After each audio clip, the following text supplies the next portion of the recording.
Hi guys, panibagong araw, panibagong cooking vlog na naman tayo. Bale kahapon nga pala ay bumili na ako ng mga gulay. Kasi sabi ko nga para bukas pagka uwi ko galing trabaho ay lulutuin ko na lang. Dahil ilang araw na nga din pala ako hindi nakakapagluto ng gulay. Kaya naman sabi ko bakit hindi na lang ako magulay ngayong araw. Masarap din kasi humigop ng sabaw lalo na kapag sariwa yung mga gulay.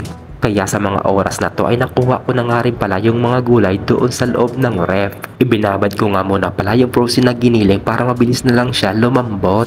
Dahil ngayong araw nga ang lulutuin ko ay ginisang kalabasa. At sa mga punto nga nito ay natapos ko na himayin yung dahon ng alugbate. Tinapon ko na nga rin pala yung tangkay kasi hindi naman yung pwede isama. Ngayon naman ay magagayat na ako dito ng mga panggisa, sibuyas at itong bawang.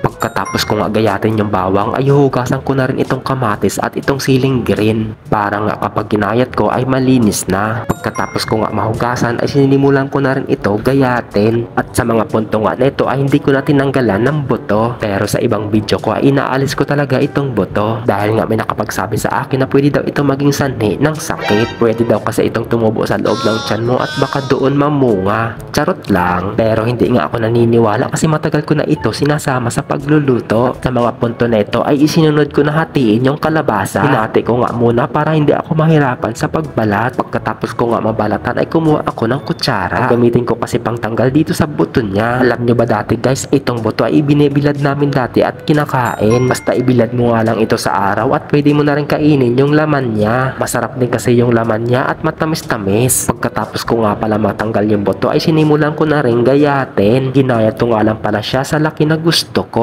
At sa mga punto nga nito ay binuksan ko na yung otomatikong lutuan. Nagsalang na nga rin pala ako ng malaking kaldero dito. Sa tingin ko kasi ay medyo marami yung gulay natin. Kinuha ko na nga pala dito sa lamesa yung mantika at yung pangsandok natin. At nung mainit na nga yung kaldero ay naglagay na ako dito ng konting mantika. Maggigisa na kasi ako ng bawang at sibuyas. Pinalabas ko nga lang pala yung aromatics niya.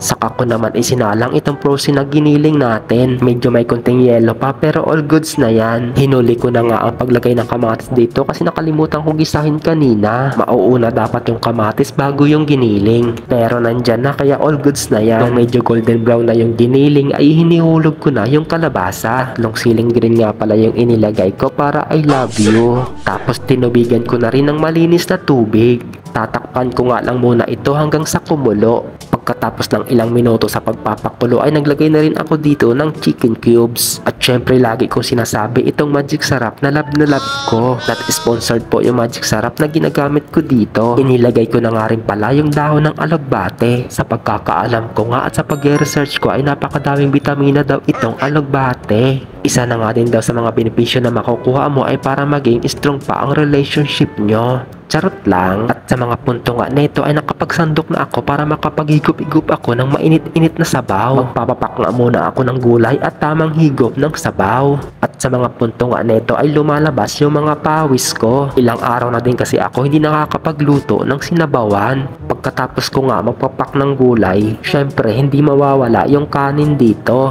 Alam nyo na, kanin is life.